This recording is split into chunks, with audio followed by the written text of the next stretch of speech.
So the story is about my sister Kia. She was around 18 years old when she called me excitedly, telling me how she met this amazing guy and that they moved in together. She really wanted me to meet him and swore that I would just really love him. I was in southern Utah at the time, and she was in northern Utah. We arranged for a weekend that I would come up and stay with them so that we could meet and I could visit with her. Now, for some context, my sister is beautiful. She was always sought after by all the boys in our school. She had blonde hair, slim physique, big-chested, and bluish/green eyes. She's extremely talented and can play any instrument she picks up, as well as has an amazing singing voice.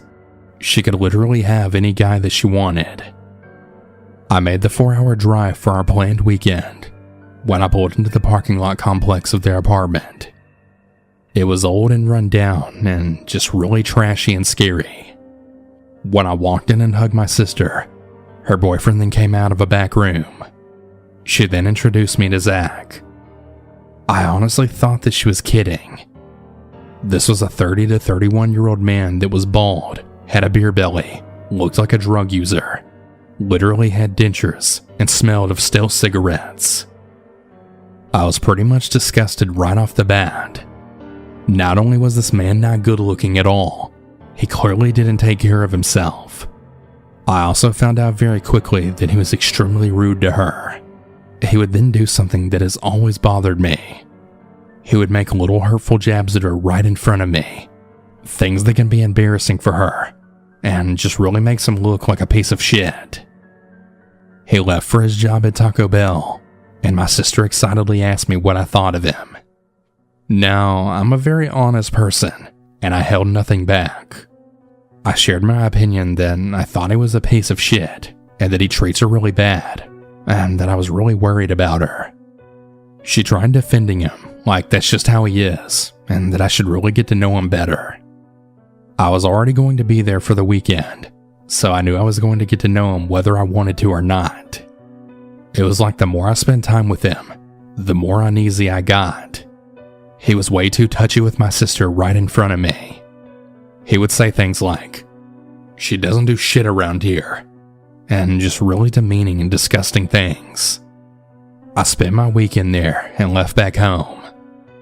I also spoke my piece, and that's really all I could do. Well, some time passed, and she turned 19, when they decided they would get married. I was so disappointed and not happy at all, because I knew he was bad. But what do you do? Not long after they married, my sister wanted kids, but I was worried she couldn't have any, as she has endometriosis. Meanwhile, my other sister, I'll call her Callie, got pregnant when she was 15, and she decided to give up her baby. Well, Kia and Zach jumped on this, and my other sister agreed to let them adopt her. I felt compelled to reach out to Callie, pleading with her to rethink allowing this adoption, as Zach was not a good person. She was actually upset with me, and she said that she fully trusted them. The adoption proceeds, and at this point Kia and Zach and their new baby girl live with me and my parents, which made me feel a little better. They moved into a townhouse shortly after, and I really feared for my niece. They soon moved back up to northern Utah, and again, I went up to visit my sister and niece for a weekend. At this point, my niece was right around a year old. I was mortified. She was crawling around on a carpet covered in cat shit with blood in it. There was tobacco leaves all over her high chair, where they would roll their own cigarettes to save money. And of course, Zach never stopped being a dick to both Kia and now my niece. I endured the weekend and just tried to spoil my sweet baby niece. A few months after I left, my sister called me about something serious that happened. This was the first time that she actually told me that Zach got physical with her. He apparently put his hands on her, and she kicked him full force, and he landed on their tile coffee table and broke the tile with his body.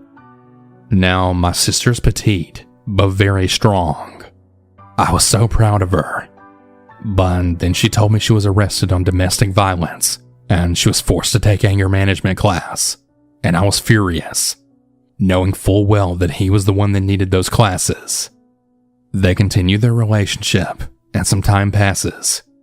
She then starts a job at 7-Eleven and gains a good group of friends, more like family. Well, one day her coworker watches her walk into work with a black eye, and it was so bad that she couldn't open it. She was so angry and called the police. Zach was finally arrested for domestic violence and child abuse because he actually did this in front of their 3-year-old daughter. He bashed her face into his knee, punched her, choked her, and chased her down the street, yelling profanities all in front of my sweet niece. Well, surprise, surprise. He was only sentenced to around 9 months in jail. During that time, my sister decided that she was finally going to file for divorce as she's had enough. I was so proud of her. They were successfully granted a divorce, and he moved to Wyoming, while my sister continued to live in Utah. I really wish the story ends here, but it doesn't. Around 4 months after he got out of jail, he shows up at my sister's house and knocks on a window, begging to see his daughter. She refused, and she told him she would meet him the next day so he could see her. The next morning, she followed through on her word and took her daughter to see him. She said that it was really weird and that he was acting all paranoid, but that they had a quick 15 to 20 minute visit and then she went back home. About a week later, she gets a phone call from a detective in Wyoming, and they were asking if they were speaking with Kia. Well, she told the detective who she was, and the detective asked if she had seen Zach recently, and she said yes. The detective then asked other basic questions and told her to under no circumstances to meet him again, as he's very dangerous, and that they are currently looking for him in connection to the murder of his current girlfriend. Her heart then sank as she realized he had just murdered his girlfriend, then came to visit their daughter afterwards. The detective did later contact her, telling her that he was caught and that he was being charged for a murder. She described the murder, stating that it was one of the worst she had ever seen.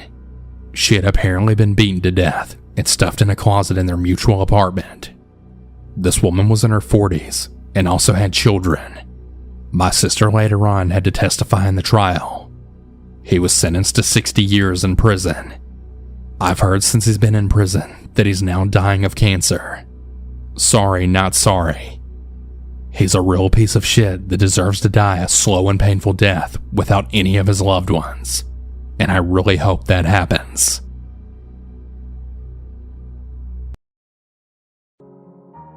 When I was a freshman in high school, only about 15 years old, there was a senior that joined my small circle of friends, and he decided he was going to own me, whether I felt the same way or not. Let's call this guy Maverick, for reasons that I won't disclose. He started out really nice, and his parents were really sweet people who befriended my mother. His family was from the South, so he had the Southern politeness and charm one would expect, and it made him very likable. He even had a drawl that I would have called cute at the time. He was good looking, but he just wasn't my type, so I had no interest in him in that way at all. Well, that wasn't acceptable to him, and he began a daily campaign of trying to convince me that we were made for each other and we should be together. It was overbearing, and because he was part of my friend's group, I couldn't even see my friends without him tagging along, begging me to date him, to the point where even my friends were like, "This is really pathetic. Please just date him to shut him up." I had a boyfriend at the time who didn't take anything seriously, so he wouldn't stand up for me, and he just consistently laughed at Maverick's semi-creepy / pushy behavior off.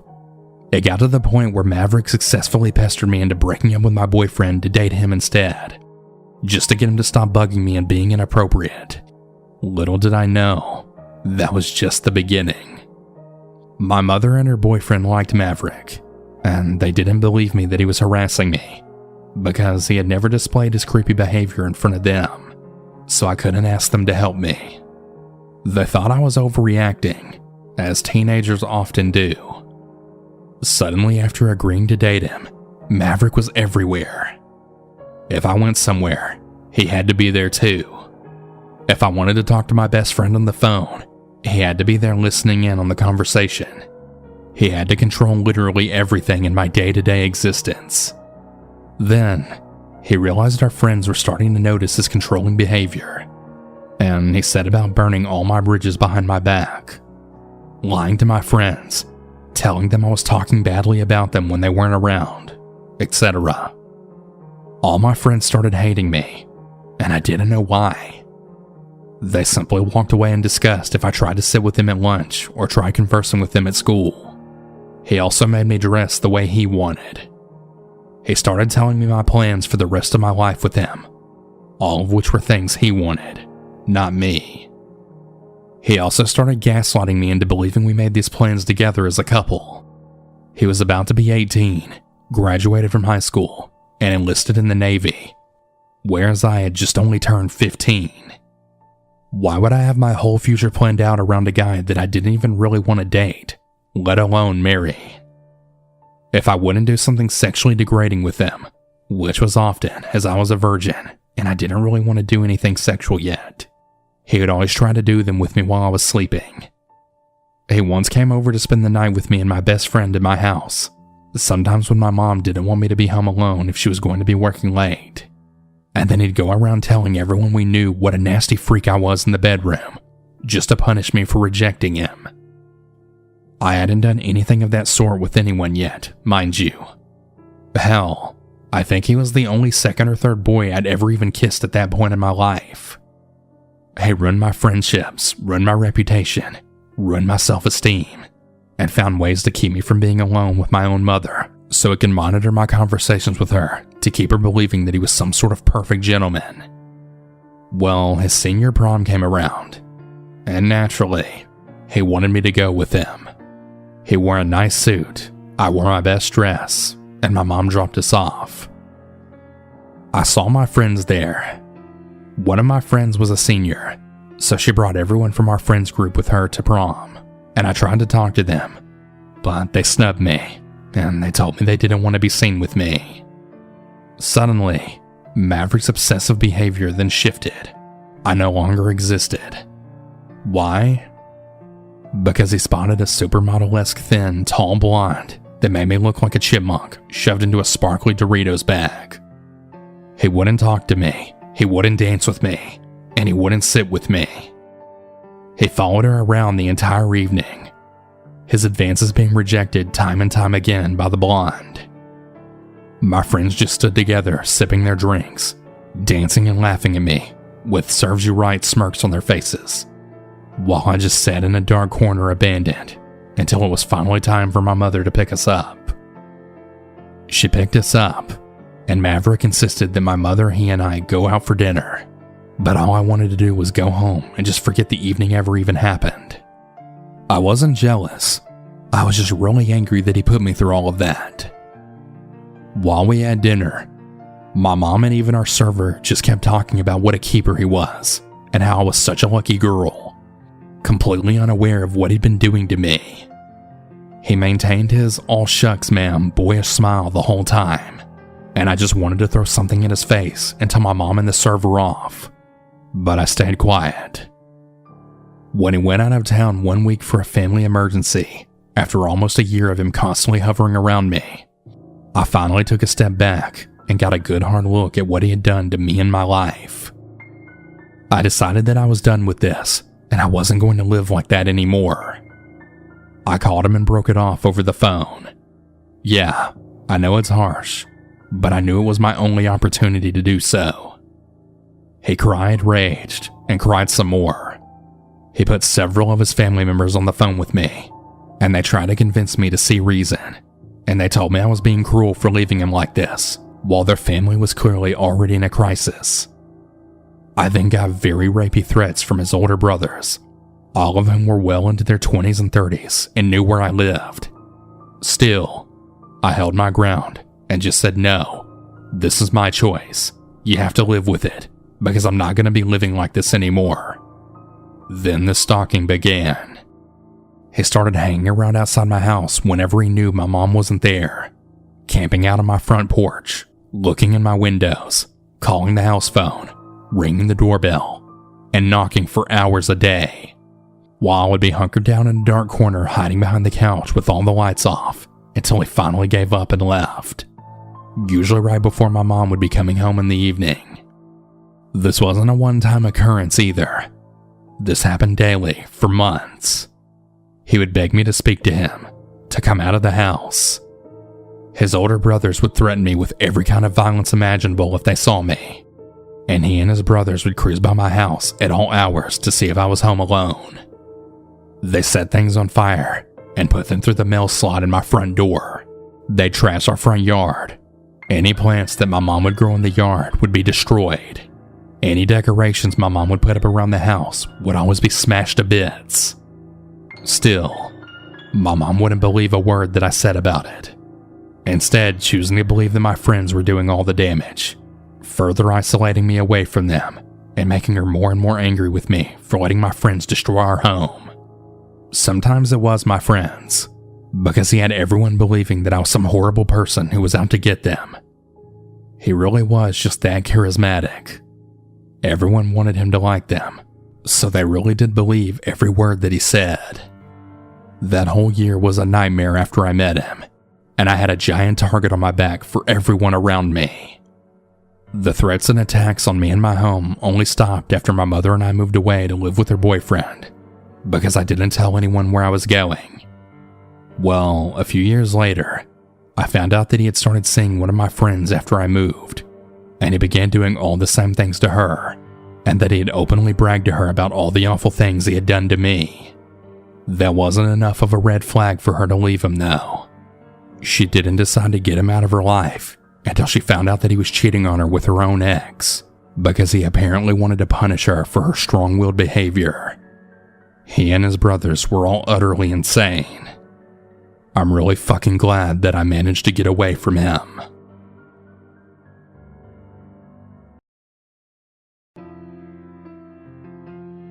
My name is Ember, and I recently just turned 30.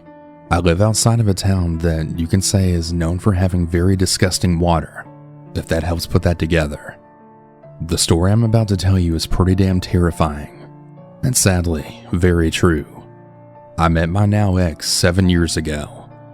Let's call him William for privacy reasons. We'd actually talked on a dating website first, and ironically, we had ran into each other at a local bar months later. He walked up to me and said, "Hey, you look so familiar. Didn't we talk online before?" And those words turned us into talking all night long, and then us meeting up later that week for him to cook some dinner at his house for me. He seemed pretty normal. He lived alone, and he had a pretty good job working as an electrician. He was also pretty easy on the eyes, but he was 10 years older than me, which didn't really bother me, because I had always dated older than my age anyways. He always had kind of a sadness in his eyes, which not long after seeing each other, I found out it was due to his children living in another state with his grandmother. You see, his ex-wife had died from unknown causes while they were going through a divorce, but that'll come into play a little later on in the story. The fact that he didn't have custody was certainly a red flag, as I had a 3-year-old daughter, but the reasons he explained to me had made a lot of sense to me at the time. After a while of being together, his jealousy definitely started to show. He would accuse me of cheating on him anytime I wouldn't answer my phone right away, or if I wanted to do anything else with friends or family. One night he started a fight when I had to be up for work really early, just yelling at me to wake up. I had told him to leave me alone at least 10 times until I just couldn't take it anymore, and lifted the pillow out from under me and chucked it at him. He instantly threatened to call the police on me, and I had enough, so I locked myself in the room with my daughter to get some sleep. He then took the locked doorknob off the door and said I better speak with him or he's going to call the police on me. I honestly had enough at this point, because now he was doing this in front of my daughter. I called my mom to come get us because I knew he would actually let me leave if she showed up. My mom had finally got there, and when she did, the second that my daughter got on the porch, he grabbed my arm as I was walking out and pulled me back inside, then shutting the door and leaving my mother and daughter outside. He was pleading to me, please don't go anywhere, and after a while of my mother banging on the door and threatening to call the police, he finally let me go. After us getting back to my mom's, I knew I was done with that asshole. The very next day, I got my dad, sister, brother, and cousins to help me get my things out and to put it into a storage unit. Even in front of my dad, which my dad is very scary and intimidating, he just kept trying to plead with me not to leave, until my dad finally said to him, "You don't speak to her. You don't even look at her." After leaving him, he would text me every single day, begging me to talk to him. Some of them would be very nice, like, "No matter what happens, I'll always love you, Ember." Then it would be, "You're such a fucking slut. You're probably with some dude right now." Then another text would come through about how amazing I am in bed, and no one in the world could ever make him feel the way I do. Then threatening if I didn't talk to him, he was going to post all the pictures I had sent him online for everyone to see. Fast forward a few days later, and he'd sent my family members lots of lies about me, telling them I was a drug addict and doing all these other crazy things. This is when I finally had enough, and I'd called the police to report harassment. The cop that showed up was actually my mother's friend's ex-husband, so I had known him personally. He called my ex on the phone, and the conversation went as followed. "Hey, is this William?" "Yeah, who the fuck is this?" "This is an officer, and you really need to leave Amber the fuck alone." "This is a prank call. You're not a real officer. Suck my dick, bitch." And then hung up on him. The officer told me to get into his cruiser and show him where he lives, which was right down the road. When we pulled up, he was getting into his car to leave. On the way there, the cop had noticed he had a warrant for some unpaid tickets. He immediately stepped out of the car and then arrested him right there on the hood of his car. I got into the front seat of the cruiser, and the whole time driving back to my house, he was saying, "Amber, I still love you, baby. I love you so much. Why are you doing this?" Before the cop could tell him to shut up. When I finally got dropped back off at my house, the cop stepped out of the car and he told me to stay away from him, that he's the kind of man who'll kill me one day, and he has a prior PPO against him from another female. That definitely freaked me out, but the second he got out of jail, he was immediately texting me and telling me he forgives me and how much he loves me more than anything. Fast forward a couple years later, but in between these couple of years, I had gotten married, and in between them, he would still find me on any platform, and he would send me random messages, letting me know he still loves me and always will.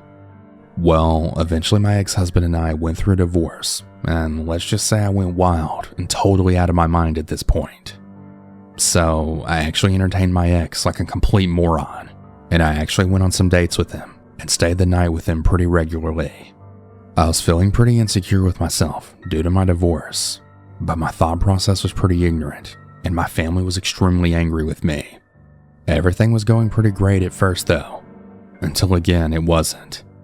He would again do crazy things, like accuse me of sleeping with my own family members and lie to my friends to get them to be mad at me, like telling them that I secretly hate them, and just really outlandish things.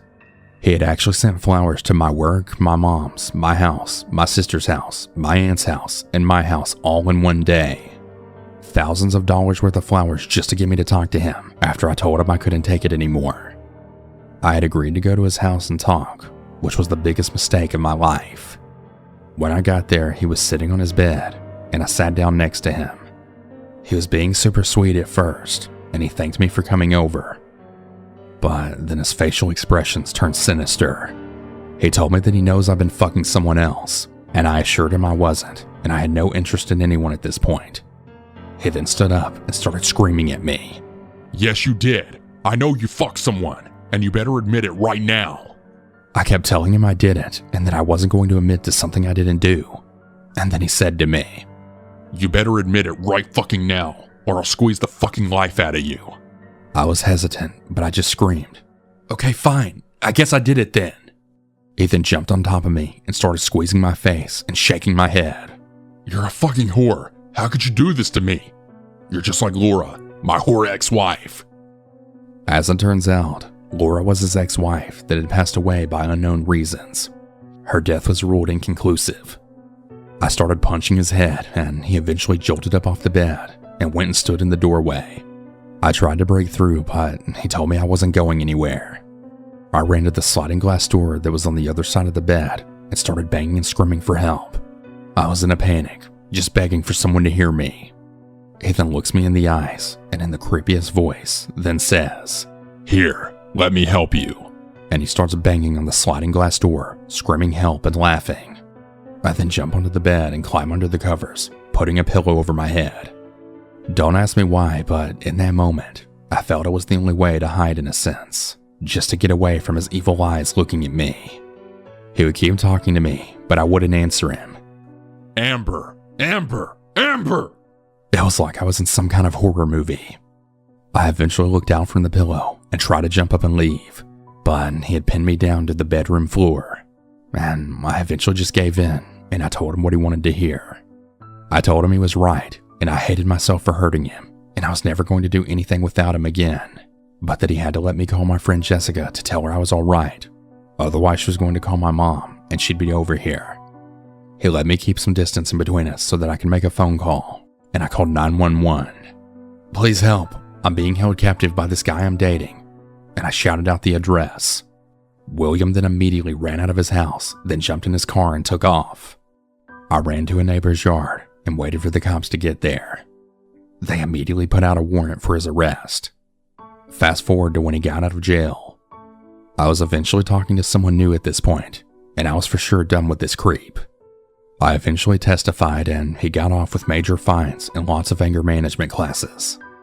I was driving down the road when I had heard this hissing noise.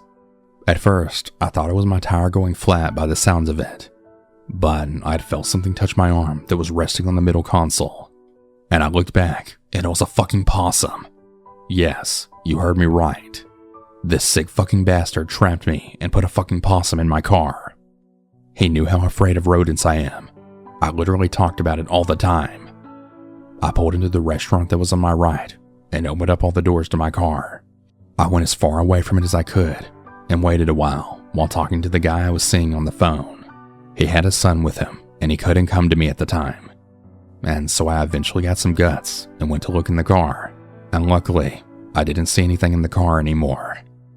I didn't call the police because what proof did I actually have, and how crazy would I have sounded?